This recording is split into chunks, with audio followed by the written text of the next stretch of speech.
Officer Martinez had his hand on his holster.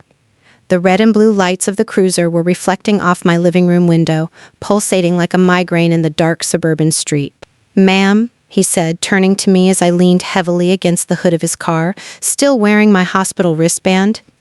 "Just to confirm one last time, you are the sole owner of this property, and you did not authorize anyone other than your husband to be inside?" I nodded, wincing as the movement pulled at the fresh stitches in my side. "That's correct, officer. My husband is supposed to be at work. And the woman I saw on my security camera, the one wearing my robe and drinking from my wedding china, is a stranger. She is an intruder." Parnades nodded to his partner. They walked up the driveway. My front door, the custom mahogany door I had sanded and stained myself last summer, was about to be breached. Inside, my husband David was likely pouring wine for a woman named Crystal, thinking I was sedated and stuck in a hospital bed 10 miles away. He thought he had weeks. He didn't know he had seconds. "My name is Monica. I'm 36 years old, a landscape architect, and until 3 days ago, I thought I had a boring, stable marriage. David is a pharmaceutical rep. Handsome in a bland corporate way, ambitious and obsessed with appearances. We live in a 4-bedroom colonial in a neighborhood where the HOA measures your grass height with a ruler. It was a perfect life, or so I thought. Then came the accident. I was driving home from a site visit on Tuesday. A drunk driver in a pickup truck blew a red light. I don't remember the impact. I just remember waking up in the ICU with 3 broken ribs, a punctured lung, and a leg that looked like a jigsaw puzzle held together by metal pins. David was there when I woke up. He was holding my hand, looking appropriately devastated. He stroked my hair. He told me not to worry about anything. "Focus on healing, babe," he said, his voice thick with emotion. "I'll take care of the house. I'll take care of everything. The doctors say you'll be here for at least 2 weeks. 2 weeks. I saw the relief in his eyes when he said that. At the time, I blamed the morphine. I thought I was hallucinating. Why would a husband look relieved that his wife was stuck in a hospital bed for half a month? But he was insistent. "Don't check your phone," he said, taking it from the bedside table. "You need rest. No work emails. No stress. I'll handle the world." He left that night promising to return first thing in the morning. He didn't. He texted, "Caught up with insurance paperwork. Love you." The next day, he came for 20 minutes. He looked showered, smelling of his expensive cologne, wearing a new shirt. "Gotta run," he said, checking his watch. "Meeting with the lawyers about the accident." He wasn't meeting lawyers. He was moving furniture. It happened on the 3rd night. The pain meds were wearing off, and the hospital room was quiet except for the beeping of the monitors. I managed to reach my purse, which the nurse had tucked into the bottom drawer of the nightstand. David had taken my phone, but he forgot I had my iPad. I turned it on. It connected to the hospital Wi-Fi. Ding, ding, ding, ding. A flood of notifications hit the screen. Not emails, not texts. Ring doorbell. Motion detected at front door. Ring doorbell. Person detected. Nest living room. Sound detected. I frowned. It was 9 p.m. David should be watching TV or sleeping. Why was there so much activity? I closed the Ring app. The video feed loaded.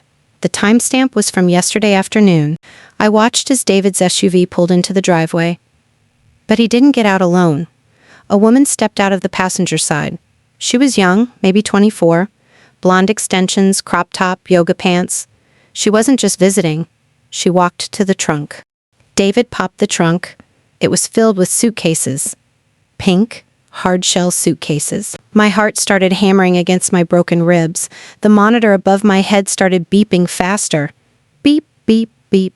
I watched as my husband, the man who had cried by my bedside 24 hours earlier, lugged this woman's bags up my driveway. He unlocked the front door. He held it open for her. She walked in, spun around in my foyer, and laughed. I couldn't hear the laugh, but I saw her head thrown back. She looked like she owned the place. I switched to the living room camera. David had disabled it. Camera offline. Smart, but not smart enough. He forgot about the backyard cam. The one hidden in the birdhouse I installed last month to watch the cardinals. I switched feeds. There they were, sitting on my patio furniture. The woman was wearing... oh God. She was wearing my white silk robe, the one my mother gave me, the one I saved for special occasions. She was wrapped in it, barefoot, drinking a glass of white wine. My wine. David was rubbing her shoulders. He leaned down and kissed her neck. "I can't believe she's finally out of the way," I heard him say. The audio was faint but clear. "We have the whole place to ourselves for 2 weeks. It's like a staycation." "Are you sure she won't come back early?" the woman asked. Her voice was whiny, nasal. "Positive," David laughed. "She can't even walk, Crystal. She's drugged out of her mind. By the time she gets out, we'll have figured out the next step. Maybe I'll put her in a rehab facility. Long-term care." The room spun. He wasn't just cheating. He was planning to discard me. He was testing out my replacement in my own home while I lay broken in a hospital bed. He was talking about putting me in a home so he could play house with Crystal. Rage is a powerful anesthetic. Suddenly my ribs didn't hurt. My leg didn't throb. All I felt was a cold, hard clarity. I looked at the timestamp on the live feed. They were still there. Right now. Inside my house. I could call David. I could scream at him. But he would just lie. He would say it's a cousin, a friend, a misunderstanding. He would gaslight me, or worse, he would leave, take his mistress, and disappear with my jewelry and money before I could get home. No. I needed to catch them. I needed witnesses. I needed the law. I pressed the nurse call button. A young nurse, Sarah, came in. "Everything okay, Monica? Do you need more pain meds?" "I need a wheelchair," I said. My voice sounded strange to my own ears. Calm. Deadly. "Honey, you can't get out of bed. You had surgery 3 days ago." "I'm checking out AMA," I said. "Against medical advice. Bring me the papers." "You can't walk! You have a shattered femur!" "Then I'll crawl," I said, swinging my good leg over the side of the bed. The pain hit me then, a blinding flash of white light, but I gritted my teeth. My husband has moved a stranger into my house. I am going home. Now. Sarah looked at my face. She saw the tears I wasn't shedding. She saw the iPad screen still glowing with the image of Crystal in my robe.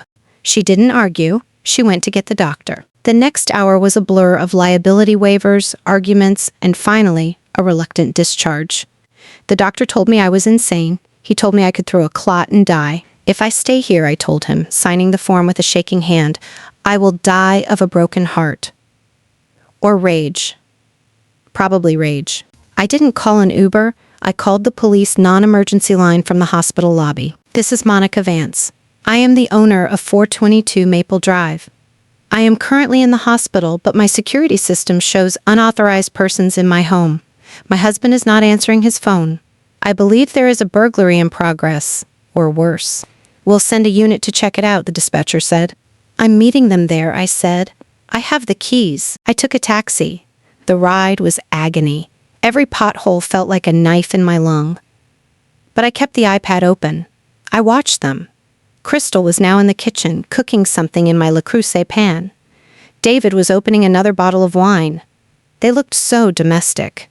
So happy. Before we kick down this door and ruin their little party, I need to ask you something. If you saw someone wearing your clothes in your house, would you call the cops, or would you handle it yourself? Let me know in the comments. And hit that subscribe button, because justice is about to be served, and it's going to be cold. The taxi pulled up a block away. Officer Martinez was already there. And here we are. Martinez and his partner, Officer Miller, walked up the driveway. I hobbled behind them on crutches, adrenaline keeping me upright. They didn't ring the doorbell. Martinez pounded on the door. Bam, bam, bam. "Police! Open up!" Inside I heard a crash. The sound of a wine glass shattering. "David?" Crystal's voice shrieked. "What is that?" "Shh," David hissed. "Police! We know you're in there! Open the door or we will breach!" A long pause. Then the sound of the deadbolt sliding back. The door opened. David stood there. He was wearing sweatpants and no shirt. His face was flushed. He looked annoyed, ready to tell off some soliciting salesman. "But I'm not with you, corrective Oliva." He stopped. He saw the badges. He saw the guns on their hips. And then he saw me. I was standing behind Officer Martinez, leaning on my crutches, wearing a hospital gown tucked into sweatpants, looking like a vengeful ghost. David's face went white, like paper white. His mouth opened, but no sound came out. Surprise, honey, I said, my voice dripping with venom. I'm home early. From behind him, Crystal stepped into the hallway. She was still holding the wine glass. She looked at the cops, then at David, then at me. She was wearing my robe. Officer Martinez stepped forward. Sir, step aside. We have a report of an intruder. Intruder? David stammered, trying to block the door. No, there's no intruder. This is my house. This is a misunderstanding. That's not what the homeowner says, Martinez said, gesturing to me. David pointed at me, his hand shaking. She's supposed to be in the hospital. She's on heavy medication. She doesn't know what she's saying. I know exactly what I'm saying, David, I interrupted, hobbling forward. I'm saying that woman is wearing my clothes. I'm saying she's not on the deed. And I'm saying I want her removed. Now. Crystal's eyes went wide. David? You said she was dying. You said she wouldn't be back for weeks. Dying?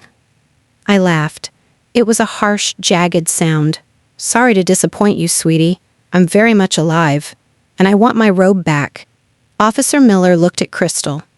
Ma'am, do you reside at this address? Well, I moved in yesterday. Crystal started. She does not reside here, I yelled. She is a guest, an unauthorized guest, and I am revoking her invitation. David tried to grab my arm. Monica, stop. You're making a scene. Let's just talk about this inside. The neighbors are watching. I looked at his hand on my arm. Touch me again, I whispered, and I will add assault to the list of things I'm charging you with. He recoiled like he'd touched a hot stove. Officer, I said, turning to Martinez, this woman is trespassing. Please escort her off my property. David, Crystal whined. Do something. David looked at the cops. He looked at me. He realized he had lost control of the narrative. Crystal, he said weakly, maybe you should go wait in the car. The car? Crystal screeched. I unpacked. My stuff is everywhere. Then you better start repacking, I said. You have 5 minutes. Officer Miller will supervise. I don't want you stealing the silver on your way out. Crystal looked at David, expecting him to defend her, to fight for her. But David was a coward. He just looked at the floor. Crystal let out a noise of pure frustration, turned on her heel, and stomped up the stairs. Officer Miller followed her. I stepped into my house, my foyer. It smelled like her perfume, cheap vanilla and bad decisions. I looked at David. He was shrinking against the wall, trying to make himself small. You have a lot of explaining to do, he whispered, trying to regain some ground. Leaving the hospital AMA? Do you know how irresponsible that is? The insurance won't cover it. The insurance? I stared at him. You're worried about the insurance? David, you just moved your mistress into our marital bed while I was in traction. You better start worrying about your insurance. Specifically dental. Because I am about to kick your teeth in. Okay, I didn't actually kick his teeth in. I couldn't. I had a broken leg. But I had something better. I had the eviction notice. Well, not a formal one, but I knew the law. In our state, if someone stays for less than 30 days, they are a guest. You can kick them out instantly. But David was on the deed. I couldn't kick him out. Okay, text. Or could I? I hobbled into the living room. My iPad was still in my hand. I remembered something. Something from the safety cam footage I watched in the taxi. While Crystal was unpacking, David had gone to his home office safe. He pulled out a stack of cash and a small baggie of white powder. He and Crystal had done a line on the coffee table before dinner. Cocaine In my house. I looked at Officer Martinez, who was standing by the door, watching us awkwardly to ensure no domestic violence occurred. Officer, I said calmly, while you're here, I'd like to report possession of illegal narcotics. David's head snapped up. What? In the safe, I said, and probably in his pocket right now. If you think I'm playing dirty, you're right. He played with my life. I'm playing with his freedom. Officer, would you mind asking my husband to empty his pockets? David's hand instinctively went to his sweatpants pocket. The look of sheer terror on his face? Priceless. But what happened next, even I didn't predict. Because Crystal wasn't just upstairs packing. She was upstairs finding something else. Something David had hidden from both of us. and she was about to bring it down the stairs. Empty your pockets? That's ridiculous, David laughed, but it was a nervous, high-pitched sound that cracked in the middle. He took a step back, putting the coffee table between him and Officer Martinez. I don't consent to a search. This is my home. You can't just come in here and harass me because my wife is having a post-op hallucination. Martinez didn't blink. He hooked his thumbs into his belt, shifting his stance. Sir, your wife is the homeowner, and she just gave us consent to search the premises. She also stated she witnessed you in possession of narcotics. Now I'm observing you sweating profusely, your pupils are dilated, and you're acting erratic. That gives me probable cause. So I'm going to ask you one more time. Empty your pockets. The room went deadly silent. The only sound was the hum of the refrigerator and the shallow, ragged breathing of my husband. I leaned on my crutches, feeling a sharp throb in my broken ribs with every breath, but I refused to sit down. I wanted to see this standing up. David looked at the door. For a split second, I thought he was going to run. He actually tensed his leg muscles, but Officer Miller had already moved to block the hallway. David was trapped. Slowly, shakily, David reached into his sweatpants pocket. He pulled out a set of keys. He dropped them on the table. Clatter. He pulled out his phone. Thud. He pulled out a crumpled receipt. That's it, David said, holding his hands up. See? Nothing. She's crazy. She's on painkillers. Turn out the pockets, Martinez commanded. Inside out. David hesitated. His eyes darted to me. The look he gave me was pure hatred. If looks could kill, I would have died right there on the hardwood floor I'd paid for. He reached into his left pocket. He pulled the lining out. Empty. He reached into his right pocket. He stopped. Sir, Martinez warned, stepping forward. David pulled the lining out, and with it, a small, clear plastic baggie fell onto the beige rug. It contained maybe 2 grams of white powder. Not exactly Scarface levels, but in our zip code, it was enough. Oops, I whispered. That's not mine, David shouted immediately, backing away. She planted it. She put it there. I haven't been within 10 feet of you, David, I said calmly. And I've been in a hospital bed for 3 days. Did I telepathically plant cocaine in your pants? Officer, look at this, Miller said, shining his flashlight on the baggie. Looks like cocaine. Or fentanyl. It's not fentanyl! David yelled, accidentally admitting he knew exactly what it was. It's just a little recreational party favor. It's for personal use. Hands behind your back, Martinez said, pulling out his cuffs. The metallic click-click as they locked around David's wrists was the most beautiful music I had ever heard. Better than Mozart. Better than my wedding march. You can't arrest me, David screamed as Martinez spun him around. I'm a pharmaceutical representative. This will ruin my career. Monica, tell them to stop. I'll give you the house. I'll give you whatever you want. You can't give me what's already mine, David, I said. And that's when the screaming started upstairs. It wasn't a scream of fear. It was a scream of fury. You son of a bitch! She came thundering down the stairs. She wasn't carrying her suitcase. She was carrying a laptop. My old laptop. The one David said he had recycled last year because it was too slow. She hit the bottom step and stormed into the living room, ignoring the cops, ignoring the fact that David was in handcuffs. She marched right up to him and smashed the laptop over his head.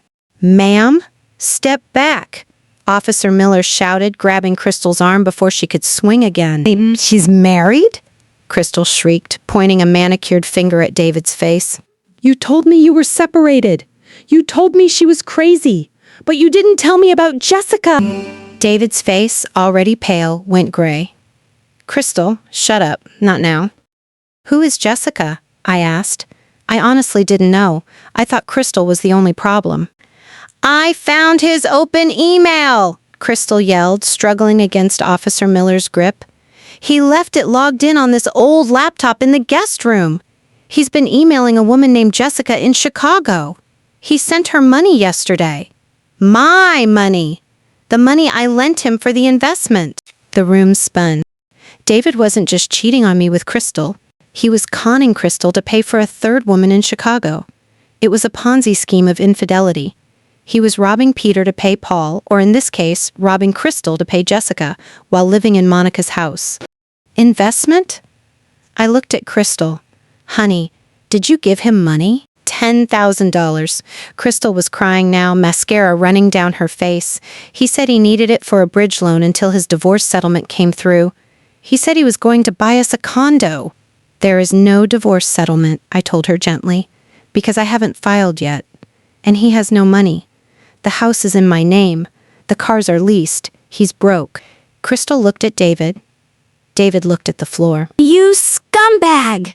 Crystal lunged at him again, landing a solid kick to his shin before Miller pulled her back.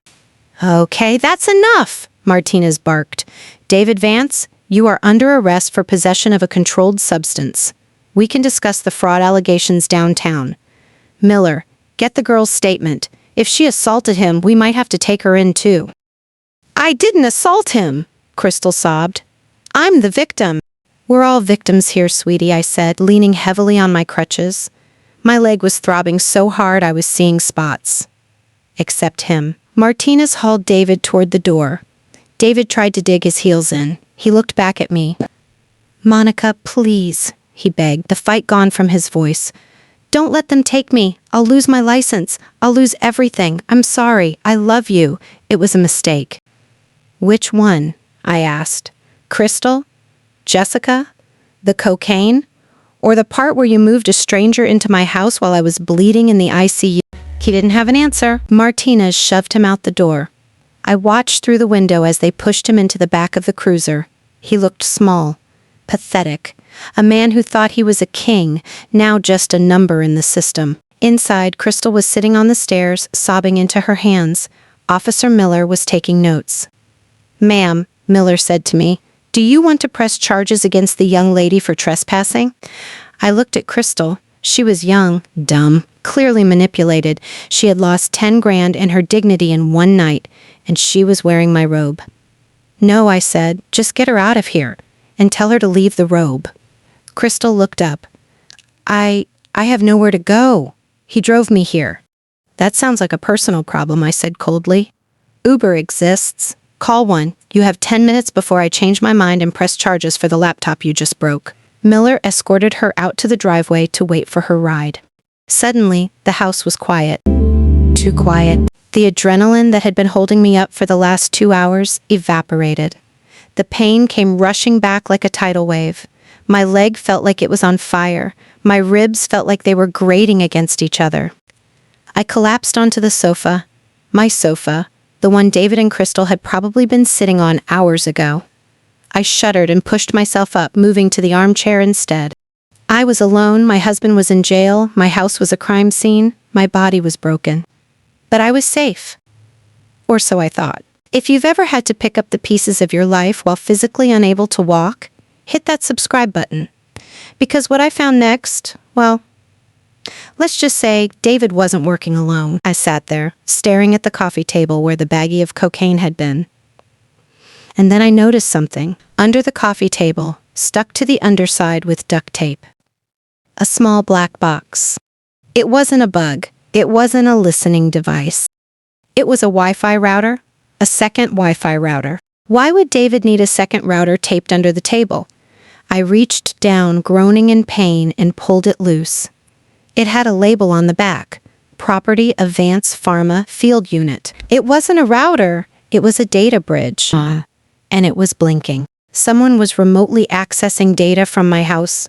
Not David. He was in handcuffs without a phone. Someone else was watching, or listening, or downloading. My phone buzzed. It wasn't a text. It was a notification from my bank. Alert wire transfer initiated. Amount $45,000. Recipient J. Miller LLC. Jessica, the woman in Chicago. David must have set up an automatic transfer before he was arrested. Or she had his passwords. I scrambled for my phone to stop it, but my fingers were shaking so hard I dropped it. The screen cracked. I was bleeding money. I was alone. And the man I thought I knew was apparently running a crime ring out of my living room. I needed help. Real help. Not the police. They handle crimes.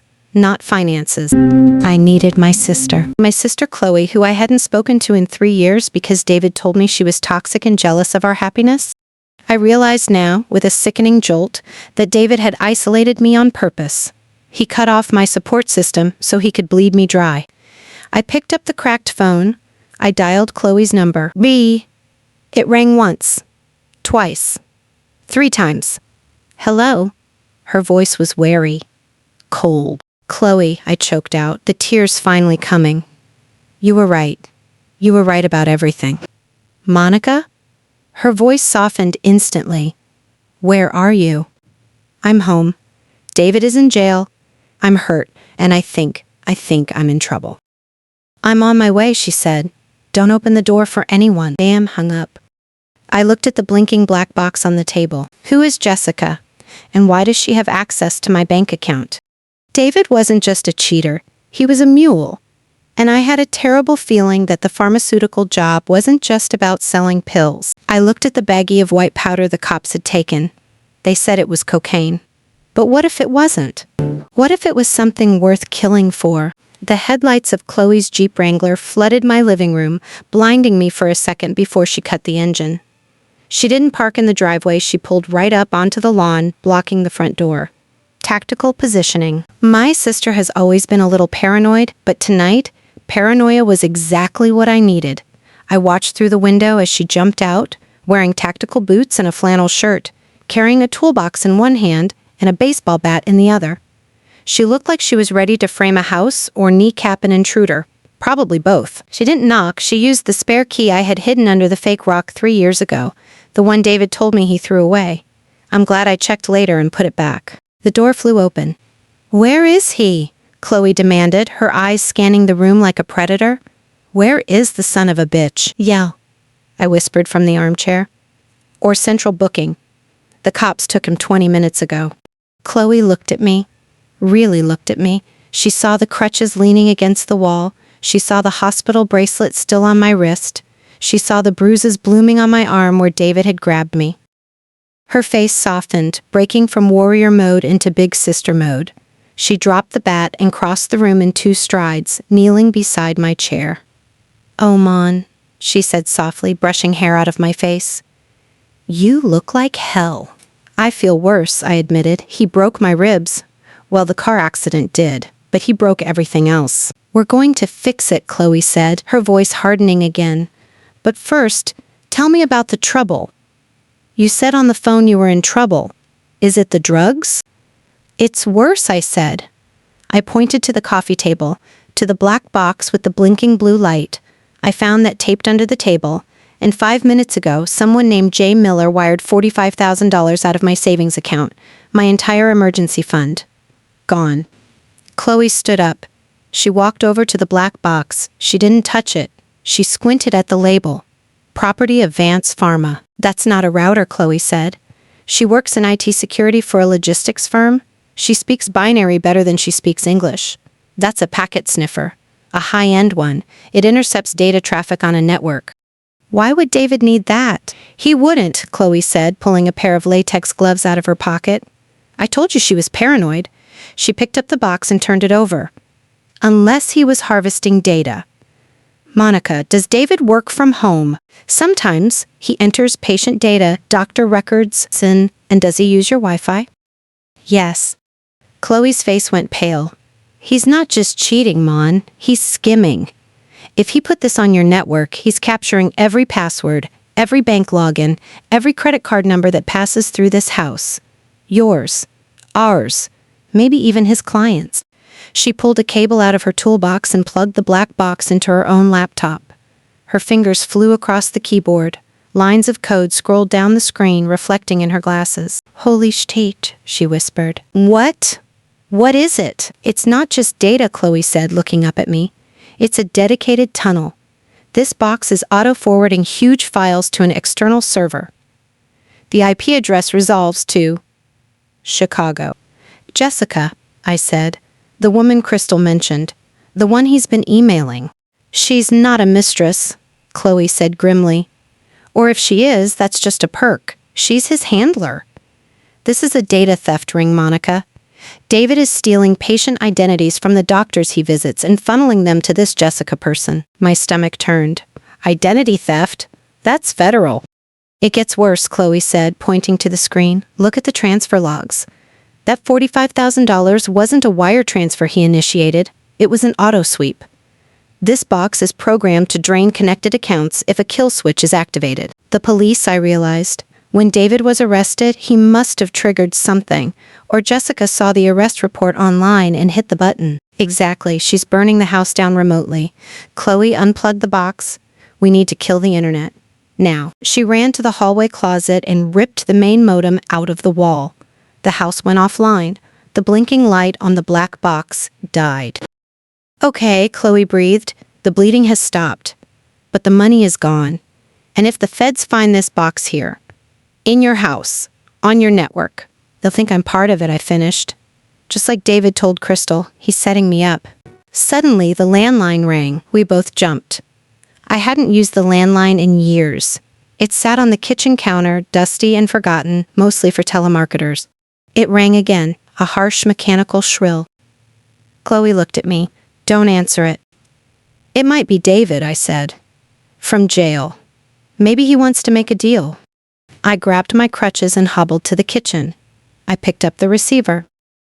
Hello? Monica? The voice was male, smooth, and terrifyingly calm. It wasn't David. You seem to have disconnected our node. That's very inconvenient. My blood ran cold. Who is this? A friend of David's. We noticed a disruption in the feed. And we noticed David has been detained. That's unfortunate. He's in jail, I said, gripping the counter. For cocaine. The man laughed softly. Cocaine? Is that what he told them? That's quaint. Listen to me carefully, Mrs. Vance. David has something of ours, a hard drive. He didn't have it on him when he was arrested, which means it's in the house. I don't know what you're talking about. It's a silver drive, encrypted. It contains, let's call it client lists. We need it back. Tonight. Who? Or what? Or we release the other set of files, the man said. The ones David planted on your work computer. The ones that make it look like you were the one selling patient data. We can ruin you, Monica. Prison time, asset seizure, the works. You're bluffing. Check your email, the man said. Oh wait, you unplugged the router. Smart girl, but not smart enough. You have 1 hour to find the drive. We'll call back. I dropped the phone. It clattered against the wall. Who was that? Chloe asked, stepping into the kitchen with the bat raised. They want a hard drive, I whispered. A silver hard drive. They said David hid it here. And if I don't give it to them, they're going to frame me. Chloe cursed. Okay, we're doing a sweep. If David hid a drive, where would he put it? Think like a narcissist.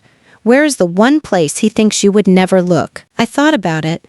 David was lazy, but he was arrogant. He hid the mistress in my house because he thought I was incapacitated. He hid the cocaine in the safe because he thought I didn't know the combo. The nursery, I said suddenly. Chloe frowned. You don't have a nursery. The spare room, I corrected. The one we were going to turn into a nursery. Before we stopped trying. He knows I never go in there. It's too painful. It was true. We had tried for 2 years to have a baby. Miscarriage after miscarriage. Eventually, I stopped going into the room at the end of the hall. I kept the door closed. It was a tomb of dead dreams. David knew I avoided it like the plague. Let's go, Chloe said. We moved down the hallway. The door to the spare room was closed. Chloe opened it. The room was dusty. Boxes of old clothes were stacked in the corner, but in the center of the room, there was something new. A vent cover on the wall was slightly askew. The paint was chipped around the screws. Chloe pulled a screwdriver from her pocket. She unscrewed the vent. She reached inside. Bingo, she whispered. She pulled out a silver external hard drive. It was heavy. Taped to it was a sticky note in David's handwriting. Insurance policy. Do not delete. He was blackmailing them, Chloe realized. That's why he kept this. He was stealing for them, but he kept a copy of the data to protect himself in case they cut him loose. That's why they want it back so badly. So what do we do? I asked. Give it to them? Hell no, Chloe said, pocketing the drive. This is our leverage. This drive proves David is the criminal, not you. If we give this to the feds, David goes away for 20 years. And Jessica goes down with him. But they said they'd frame me. They can try, Chloe said, a fierce grin spreading across her face. But they forgot one thing. What? I'm better at this than they are. She pulled out her phone. I'm calling a friend at the Bureau, Cyber Crimes Division. We're not waiting for the local cops to figure this out. We're going nuclear. Just then, a heavy thud came from the front porch. Then the sound of glass shattering. Someone had just thrown a brick through the living room window. We ran back to the living room. On the floor, amidst the shattered glass, was a brick wrapped in paper. I picked it up. The note was scrawled in black marker. Time's up. They're here, I whispered. Chloe grabbed the baseball bat. She tossed me a can of bear mace from her bag. Can you stand? She asked. I can fight, I said, adrenaline numbing the pain in my leg. Good, Chloe said, killing the lights in the house, plunging us into darkness. Because I don't think they're waiting for the hour to be up. Outside, I saw the silhouette of a car idling at the curb. The headlights cut off. 2 figures stepped out. They weren't wearing police uniforms.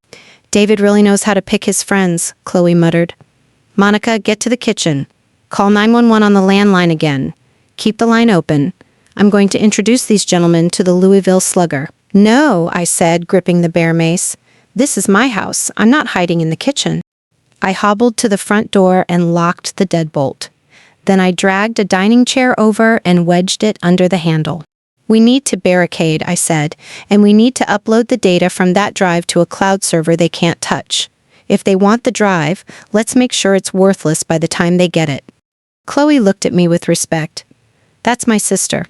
Okay, I'll set up a hotspot on my phone. Give me the drive. We huddled in the hallway, away from the windows. Chloe plugged the drive into her laptop. Accessing encrypted. Enter password. Damn, Chloe hissed. It's password protected. Try his birthday, I said. 11:05. Incorrect. Try our anniversary, I suggested. 0612. Incorrect. Try. Crystal. Chloe rolled her eyes. No, I said, realizing something sickening. Try. True. Try the baby's due date. The one we lost. Chloe looked at me, sad and surprised. Monica, nurse, try it. 0415. Chloe typed it in. That gone through your Folcom? Granted. The folder opened. Thousands of files. Patient names. Social security numbers. Bank accounts. You sick bastard, I whispered, tears stinging my eyes. He used the date of our greatest tragedy as the password for his greatest crime. It's uploading, Chloe said. 3 minutes. Outside. The footsteps crunched on the glass.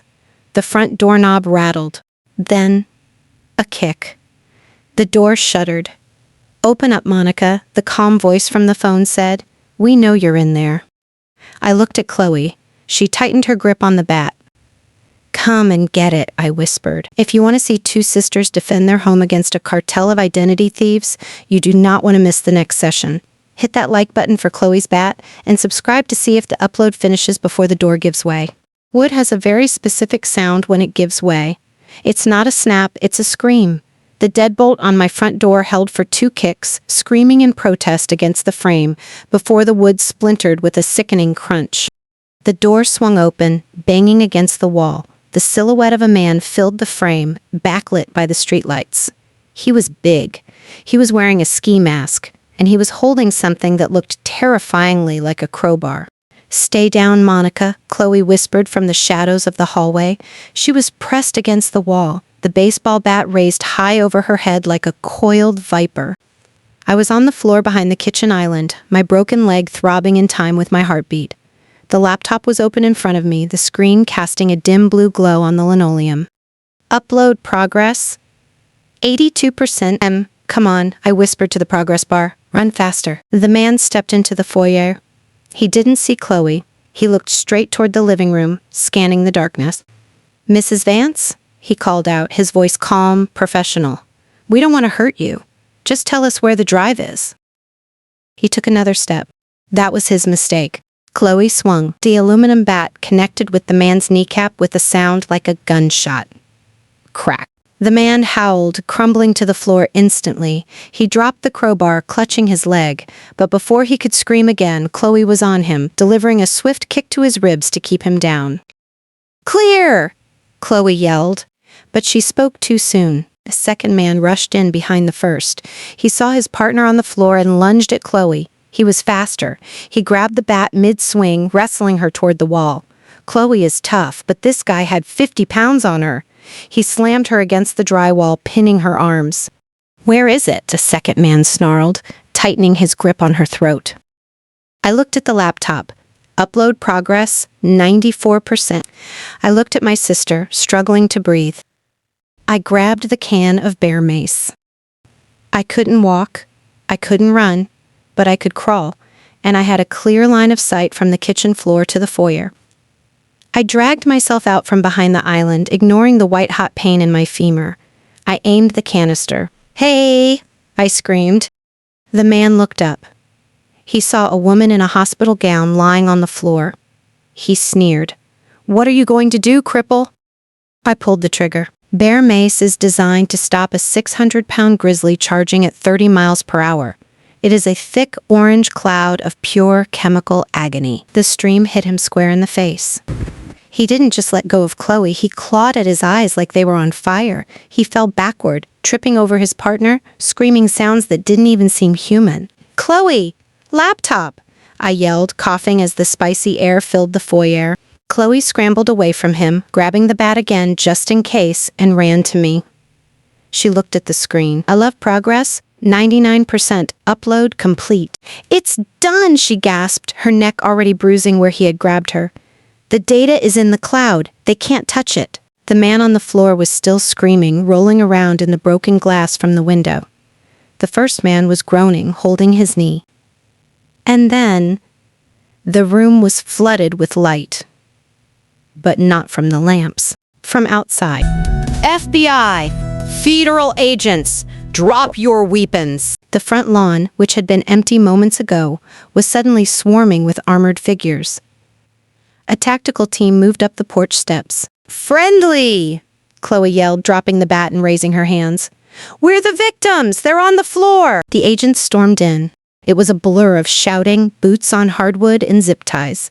They dragged the two men out, one limping, one blind. An agent in a windbreaker with FBI cyber stenciled on the back walked in. He looked at the chaos, the broken door, the shattered window, the two women huddled on the floor. "Which one of you is Monica Vance?" he asked. "I am," I said, trying to pull my hospital gown down for some dignity. "And I'd like to report a break-in." The agent knelt beside me. "Mrs. Vance, I'm Special Agent Reynolds. Your sister called my office. We've been tracking the IP address connected to that router for 6 months. We just didn't know it was coming from your living room." "David," I whispered. "My husband." "We know," Reynolds said. "We picked up the chatter when he was arrested. The network went dark and the cleaners were sent in." He gestured to the door where the thugs had been dragged out. "You're lucky you're alive. These guys don't usually leave witnesses." Paramedics arrived a minute later. They checked my leg, checked Chloe's neck. They wanted to take us back to the hospital. "No," I said firmly. "I am not leaving this house. If I leave, I lose control." "Mrs. Vance," Agent Reynolds said, standing up, "I'm afraid you don't have a choice. This house is now a federal crime scene. We have to sweep it for other devices. We have to impound the electronics, including that laptop." He pointed to the computer that held the only copy of the uploaded data. "You can have the laptop," Chloe said, stepping in, "but we keep the cloud access key. That's our insurance." Reynolds narrowed his eyes. "That's evidence." "That's leverage," Chloe corrected. "We hand it over when Monica is cleared of all charges. We know how this works. You find a data ring in a house, you charge everyone inside. We want immunity in writing." Reynolds looked at Chloe. He looked at the bat on the floor. He smiled slightly. "You must be the IT sister. Okay, we'll talk about immunity, but you can't stay here tonight.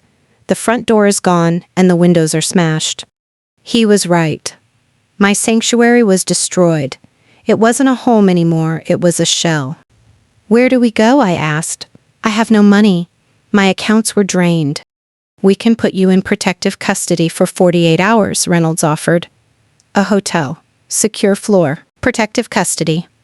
3 days ago, I was a landscape architect worrying about hydrangeas. Now I was a witness in a federal RICO case sleeping in a safe house. Fine, I said. But I need one thing. What's that? I need to make a phone call to the bank. I need to know where that $45,000 went. We can trace it, Reynolds said. But Mrs. Vance, usually when money moves that fast in these circles, it's gone. It's crypto within seconds. My retirement, my savings, my emergency fund. All gone because I married a man who wanted a shortcut to the good life. We packed a bag. The agents escorted us out. I watched as they put yellow tape across my front porch. Crime scene, do not cross. Mrs. Gable was on her lawn, watching in her bathrobe, her mouth hanging open. I didn't wave. I just got into the back of the black SUV. As we drove away, Chloe squeezed my hand. We're alive, Mon. That's what matters. Is it? I asked, looking out the window at the passing streetlights. David destroyed my body. He destroyed my marriage. He destroyed my home. And now he's destroyed my future. Being alive just means I have to clean up the mess. We have the drive, Chloe reminded me. We have the data. That's worth something. She was right. The data wasn't just evidence. It was a map. A map of every person David had stolen from and every person he was working with. On that list was the name Jessica. Agent Reynolds, I asked, leaning forward toward the front seat. The woman in Chicago, Jessica Miller. Did you catch her? Reynolds hesitated. He looked at his partner driving the car. We raided the Chicago address an hour ago, Reynolds said. The apartment was empty. It was a ghost address. A server farm in a closet. No Jessica. So she's still out there, I said. Yes, and she's not happy. You interrupted a multi-million-dollar data stream tonight. Good, I said, leaning back. I hope she's furious. The SUV pulled into a nondescript hotel near the airport. We were checked in under fake names. Room 404. Error, not found. Fitting. I lay on the stiff hotel bed, staring at the ceiling. My leg was throbbing. I took a painkiller the paramedics had given me. As I drifted off, my phone buzzed. It was the only device they let me keep after they installed a tracker on it. It was an email from davidvancecorrectionalfacility.gov. Subject: Plea deal. Prisoners shouldn't have email access this fast. But David was resourceful. Or desperate. I opened it. Monica, I know you found the drive. I know the feds are there. Listen to me. The feds can't protect you from the people I work for. Jessica isn't just a handler. She's the broker. I can get you the money back. All of it. Plus interest. I have a cold wallet hidden. Bitcoin. Worth 200Ks. But you have to do one thing for me. Don't give them the password to the drive. If you open that drive for them, I'm a dead man. And you're next. Help me, and I'll fund your escape. D. I stared at the screen. Few $100,000. Hidden in Bitcoin. He had the money all along. He watched me struggle to pay the mortgage. He watched me worry about bills, and he was sitting on a fortune of stolen money. And now he wanted to buy my silence. If you were in my position, broke, homeless, injured, and offered 200 cal to protect the man who ruined you, what would you do? Take the money and run, or burn him to the ground? Hit that like button if you'd take the cash, and comment burn him if you'd destroy the drive. I need to know where you stand. I looked at Chloe sleeping in the chair next to the door, the bat still within arm's reach. I typed a reply. This 1080 van to Pipra bill. Subject: Replay deal. I don't want your money, David. I want your life. I'm giving them the password at 9:00 a.m. Smooth, engaging voice for book narration, television, and social media. You've probably heard my voice before, so let's get you millions of views. But I lied. I wasn't giving them the password at 9 a.m. because I just remembered something about the cold wallet he mentioned. David was a creature of habit. He used the same passwords for everything. If the password for the drive was the date of our miscarriage, then the password for the Bitcoin wallet was probably the date of our wedding. I didn't need David to give me the money. I just needed Chloe's laptop and about 10 minutes of privacy. I shook Chloe awake. Wake up, I whispered. We're going to rob a bank. A crypto bank. Chloe blinked, confused. What? David has a cold wallet. I think I know where it is digitally. If we drain it before the feds find it, we get our money back. Monica, Chloe warned, that's stealing evidence. That's obstruction of justice. It's spousal support, I corrected. Are you in? Chloe grinned. She opened her laptop. I'm in. We had 6 hours before the sun came up. 6 hours to find a digital needle in a haystack, steal $200,000 from a federal prisoner, and frame it on the woman named Jessica. Let the games begin. The fan on Chloe's laptop was whirring so loud I thought it might take flight. It was 3:42 a.m. inside room 404. Outside in the hallway, 2 federal agents were sitting on folding chairs, drinking bad coffee and guarding us from the cartel.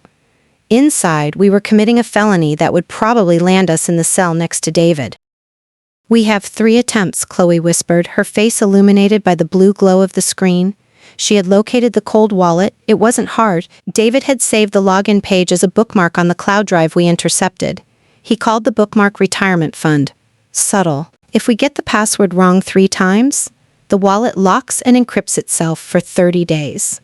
By then, the feds will have subpoenaed the access. I sat on the edge of the bed, staring at the login prompt. Enter passphrase. Okay, I said, rubbing my temples. We tried the wedding date. Incorrect. We tried his birthday. Incorrect. We tried Crystal's birthday, which, gross by the way. Incorrect. We have 1 try left, Chloe said, hovering her finger over the enter key. Think, Mon. Think like a sociopath. What date matters to him more than anything else? I closed my eyes. I pictured David. I pictured his smug smile. I pictured him telling me he was a pharmaceutical rep. He loved that title. He loved feeling important. He loved the day he stopped being a mid-level salesman and started being a player. My eyes snapped open. The router, I said. What? The black box under the coffee table? The packet sniffer. It had a label on the bottom. Property of Vance Pharma, and it had a date printed on the barcode. Chloe frowned. You memorized the date on a barcode? I'm a landscape architect, Chloe. I look at specs and measurements all day. I noticed it because it was weird. It was dated 3 years ago, February 14th. Valentine's Day? Chloe asked. Yes, but not because he loves me. That was the day he bought his Porsche, the one he leased with the bonus money he claimed he got. He told me it was a gift to himself. Narcissism, Chloe muttered. He loves the car more than the wife. Okay, 0.4. She typed it in. The cursor blinked. I held my breath. If this was wrong, the money was gone. The $200,000 that could pay for my divorce, my medical bills, and my new life would vanish into the cryptographic ether. Chloe hit enter. The screen froze for a second, then a green loading bar appeared. Access granted. Wallet balance 4.2 BTC, defin 115,400 USD. Jackpot, Chloe breathed. Didn't celebrate. We didn't high-five. We went to work. Okay, Chloe said, her fingers flying. I'm not sending this to your bank account. That's too easy to trace. I'm sending it to a tumbler. It mixes the coins with thousands of other transactions to wash the digital trail. Then, we deposit it into a secure offshore wallet I just created for you. And that Erking gehast coin and Skebenins, and I asked. Already running, Chloe smirked. I'm spoofing our IP address. To the feds tracking this activity, it's going to look like the login originated from a server in Chicago, specifically, the same zip code as Jessica's apartment. So when the money disappears, they'll think Jessica panicked and cleaned him out before she went underground. It fits the profile. The handler cuts loose ends and takes the cash. Do it, I said. Chloe clicked transfer all. The numbers on the screen drained away. Balance 0.00 BTC. It's gone, Chloe said, closing the laptop lid. We just robbed a federal prisoner under the nose of the FBI. Correction, I said, lying back on the pillows, the adrenaline finally fading into exhaustion. We just collected my alimony. Before we face the morning interrogation, pause for a second. If you've ever guessed a partner's password on the first try, hit that like button and tell me in the comments what's the most obvious password you've ever seen. The sun came up at 6:30 a.m. At 7 a.m., there was a knock at the door. Mrs. Vance, Agent Reynolds, we need to move. Chloe hid the laptop under the mattress. I adjusted my hospital gown. I really needed clothes. Chloe opened the door. Agent Reynolds looked tired. He was holding 2 coffees and a bag of bagels. Breakfast, he said, and good news. We have a lead on Jessica. You found her? I asked, taking the coffee. Not yet, but we detected activity on David's accounts early this morning. Someone accessed his crypto wallet from Chicago and drained it. I took a sip of coffee to hide my smile. Chloe was a genius. She stole his money? I asked, feigning shock. Looks like it, Reynolds said. She's burning bridges. But that helps us. It proves she's active. Now, about that hard drive. It's 9 a.m. I reached into my pocket, well, Chloe's pocket since my gown didn't have any, and pulled out the sticky note where I had written the password. Annual 415, I said. Our due date. Reynolds took the note. He looked at me with something like pity. Thank you, Mrs. Vance. This drive puts him away for a long time, and likely gets us Jessica, too. What happens to the house? I asked. It's a crime scene. It will be released in a few days, Reynolds said. But, Mrs. Vance, with the asset seizure laws, if David bought that house with drug money or identity theft proceeds... I bought the house, I said firmly. Before we were married. The down payment was from my inheritance. The mortgage is in my name. He just lived there. Good, Reynolds nodded. That helps. You might get to keep it. But it's going to be a legal battle. I have a good lawyer, I said, thinking of the $215,000 currently sitting in a secure cloud wallet. Now, can I go home? I need clothes. And I need to feed my cat. We'll escort you, Reynolds said, just for a quick grab. Then we need you at the field office for a formal statement. We drove back to Maple Drive. The yellow tape was still there. The broken window was boarded up. I hobbled up the steps. The house felt cold. Violated. I walked into the living room. The black box was gone, taken by evidence. The rug was stained where the police had walked. At and fine for Samu, the Asper bedroom. I needed clothes. But when I opened the closet door, I froze. My clothes were there. But something was missing. The safe. The wall safe, where David kept the cocaine, and apparently the cash was open and empty. Agent Reynolds! I yelled. He came running up the stairs, hand on his gun. What is it? The safe, I pointed. It's empty. Did your team take the cash? Reynolds frowned. We took the drugs. And some documents. But there was no cash in there, Mrs. Vance. The inventory log lists 0 currency. The room spun. I saw David take cash out of that safe on the camera feed. Crystal said she gave him $10,000. Where did it go? And then I saw it. On the floor of the closet, half hidden under a shoe rack. A single long blonde hair. It wasn't mine. I'm a brunette. And it wasn't Crystal's cheap extension. It was different. Reynolds, I whispered. Did you search the guest room closet? The new deposition that you, with the lines. We did a standard sweep, he said. Check it again. I hobbled down the hall to the guest room. The one Crystal had been staying in. I opened the closet. Empty. But on the shelf, written in red lipstick on the mirror because of course, was a message. Thanks for the loan. Jessica. She hadn't been in Chicago last night. She had been here, while we were at the hotel, while the police were watching the front door or sleeping in their car. Jessica had come back. She must have had a key, or she picked the lock on the back door. She came in, cleaned out the cash from the safe, and left a message. She was here, I whispered, pointing at the mirror. Reynolds stared at the lipstick. His face went pale. We had a patrol car outside all night. Sandra, not a very good one. Chloe snapped from the doorway. She took the cash, I said. David's operating cash? She cleaned him out physically while she cleaned him out digitally. I almost laughed. David was broke. Truly, completely broke. I had the crypto, Jessica had the cash, and he had a prison cell. But this message, it wasn't just a taunt. Thanks for the loan. Loan implies repayment, or it implies she used it to buy something. Agent Reynolds, I said slowly, if Jessica was here last night, that means she's not in Chicago. That means she's local. She's been local the whole time. Reynolds tapped his earpiece. Dispatch, I need a ping on a suspect vehicle, silver sedan, and get the crime scene text back to 422 Maple. We missed something. He turned to me. Mrs. Vance, pack your bag faster. You are not safe here. I know, I said, but neither is she. Because while Jessica was busy stealing cash and writing lipstick notes, she didn't know that Chloe had installed something on my network before we left. When Jessica entered the house, her phone automatically connected to my Wi-Fi. Because David had given her the password months ago, obviously. And when she connected Chloe's real packet sniffer, the one she set up on her own laptop before we left, logged her device ID. Chloe, I said, turning to my sister, did you get it? Chloe held up her phone. Device ID captured, MAC address logged, and GPS ping acquired. She showed me the map.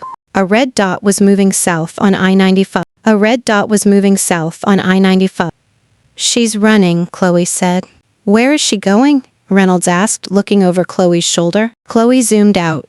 The dot was heading toward the docks, the shipping yards. She's trying to leave the country, Reynolds realized. She's getting on a cargo ship. Not if we get there first, I said. Mrs. Vance, you have a broken leg, Reynolds said. You are not going to the docks. Watch me, I said. She has my cash. Well, David's cash, but that money belongs to the victims of David Vance Fund, and I am the CEO.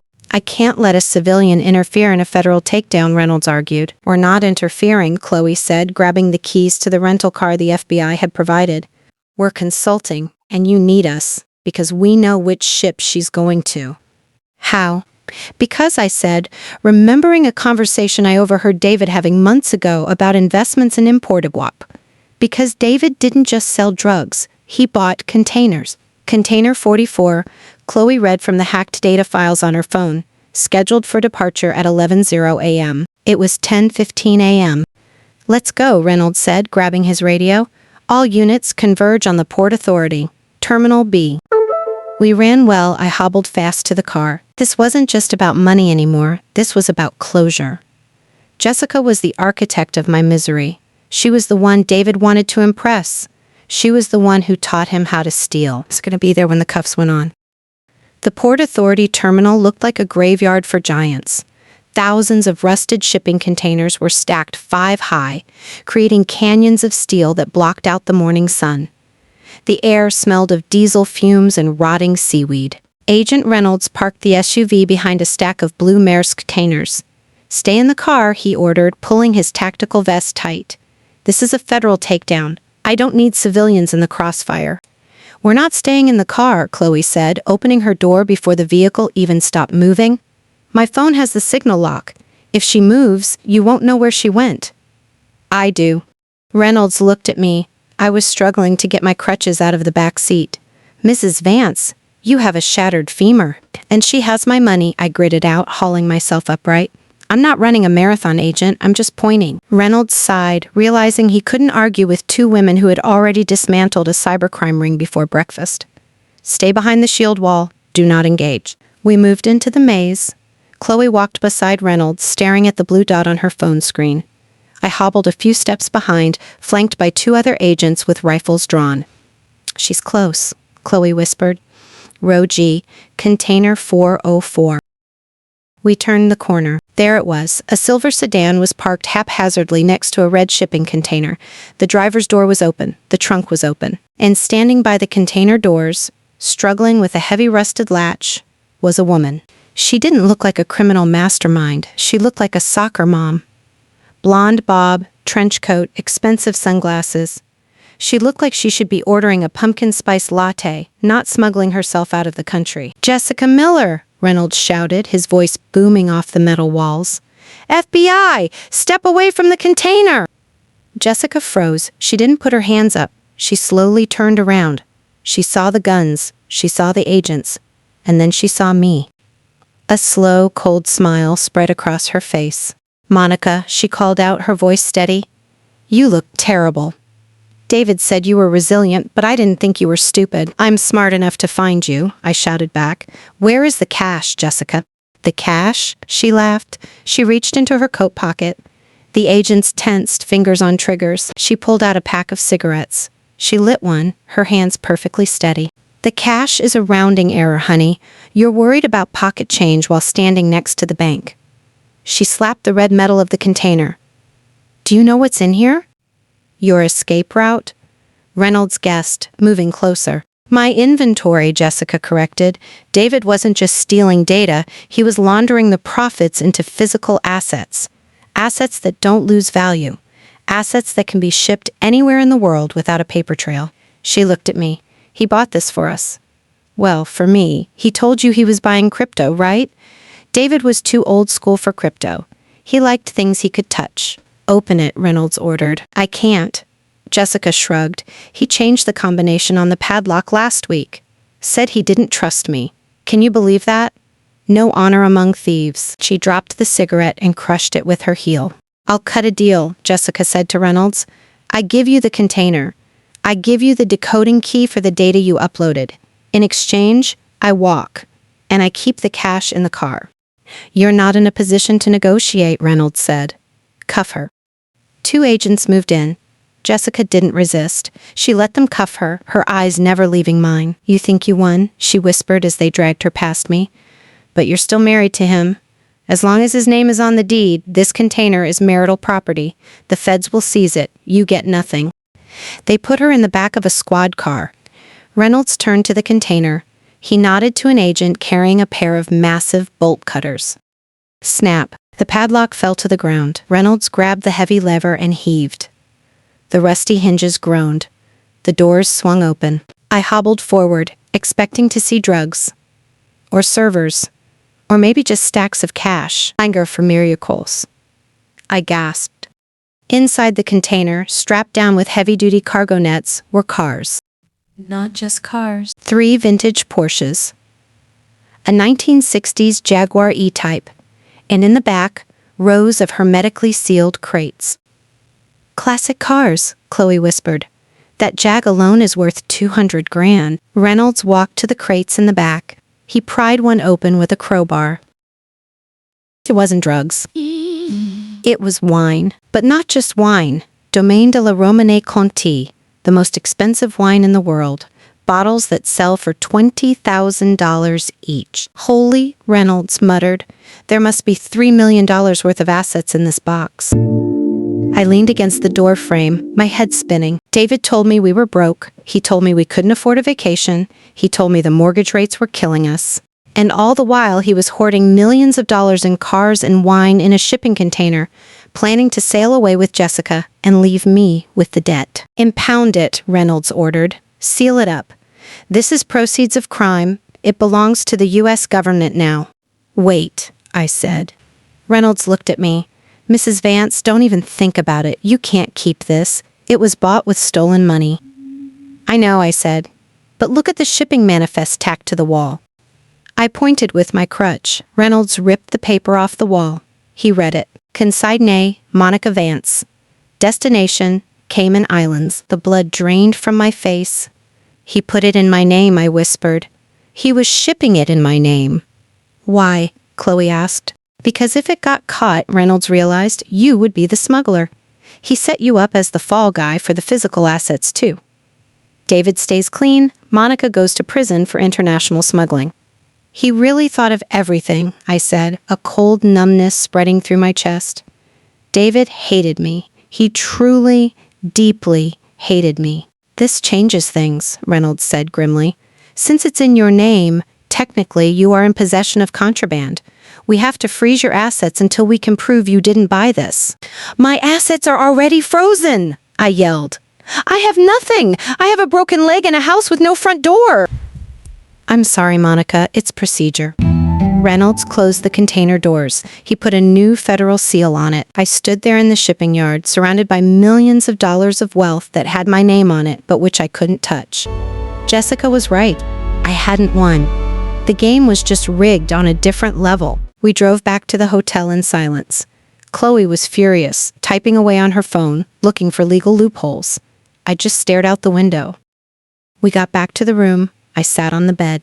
We have the Bitcoin, Chloe whispered, the $215,000. They don't know about that.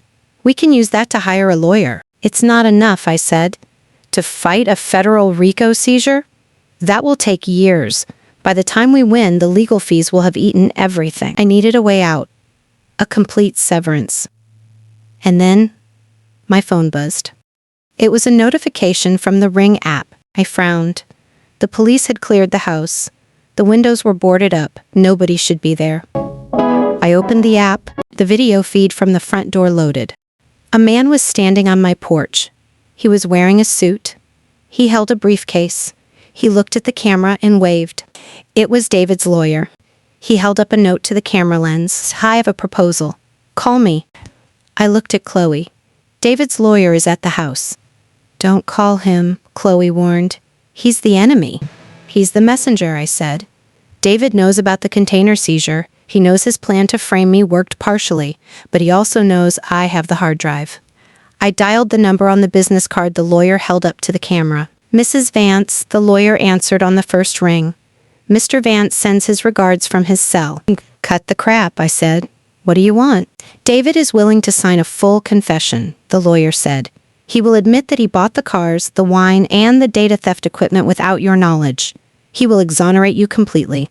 The feds will release your assets and the house immediately. And in exchange? In exchange, you destroy the hard drive, you delete the cloud backup, and you return the Bitcoin you found last night. I froze. He knew about the Bitcoin. Of course he did. He probably memorized the transaction hash. If I give you the drive, I said, he goes free? No. He's already in for the drugs. He'll serve 2 years, maybe 3. But without the drive, they can't pin the massive identity theft charges on him. He avoids the 20-year sentence. And the Bitcoin? That's his nest egg for when he gets out. Return it, destroy the evidence, and you get your life back. You get the house, you get your freedom, and you get a swift divorce. Refuse, and he drags you down with him. He'll testify that you were the mastermind. It's your word against his, and the container is in your name. I looked at Chloe. I looked at the $215,000 balance in our secret wallet. I looked at the hard drive sitting on the nightstand. It was a deal with the devil. Let him get away with a light sentence and keep his stolen money, or risk going to prison myself to see him rot. I need an hour, I said. You have 30 minutes, the lawyer said, or I call Agent Reynolds and tell him about the Bitcoin theft. I dropped the phone. He knows, I told Chloe. He wants the money back. And the drive. We can't give it to him, Chloe said. Mon, if he gets out in 2 years, he'll come for you. He's dangerous. I know, I said. But if I don't give it to him, I go to prison for the container. I stood up. I walked to the window. I thought about the container, the cars, the wine. And then I had an idea. An idea so crazy, so risky, that it might just work. Chloe, I said, how much is that Jaguar E-Type worth again? 200 grand. Why? And the wine? Maybe 50 grand a crate. And who currently has possession of the container? The FBI. It's sealed. Right, I smiled. But the manifest says it belongs to me. Until a judge rules otherwise, I am the legal owner of the contents. So I grabbed my purse. I can't sell it, but I can donate it. Donate it? Chloe looked at me like I was crazy. If I donate the contents of the container to the Federal Victims Compensation Fund right now, before the seizure order is finalized, I get a tax write-off. Monica, you're losing me. David wants the Bitcoin? Fine. I'll give him the Bitcoin. What? But I'm going to make sure that when he gets out of jail, he has absolutely nothing else. And I'm going to make sure the feds owe me a favor. I picked up the hard drive. We're going back to the field office, I said. I'm going to make Agent Reynolds an offer he can't refuse. You're going to trade the drive? No, I said, my eyes cold. I'm going to trade David. If you want to see how I turn a shipping container of stolen cars into a get-out-of-jail-free card, you need to see the finale. This is the part where the wife stops being a victim and starts being a legend. Hit that subscribe button. The final session is the checkmate. Agent Reynolds stared at the silver hard drive sitting on his metal desk. He looked at me, then at Chloe, then back at the drive. It was 11:15 a.m., The fluorescent lights of the FBI field office hummed with a low-frequency buzz that felt like it was drilling into my skull. "Let me get this straight," Reynolds said slowly. "You are voluntarily surrendering the hard drive containing evidence of a massive identity theft ring? You are also surrendering the access keys to a shipping container filled with $3 million in stolen luxury assets." "Correct," I said, smoothing the wrinkles in the frantic change of clothes Chloe had bought me from Target on the way over. "And," Reynolds narrowed his eyes, "you are also handing over the private keys to a Bitcoin wallet containing approximately $200,000, which you claim you secured from your husband's hidden stash early this morning to prevent dissipation of assets?" "I was protecting federal evidence," I said with a straight face. "I didn't want Jessica to steal it. I moved it to a secure wallet for safekeeping. Here is the key." I slid a piece of paper across the desk. Reynolds picked it up. He tried to hide it, but I saw the corner of his mouth twitch. He was impressed. "What do you want in exchange, Mrs. Vance?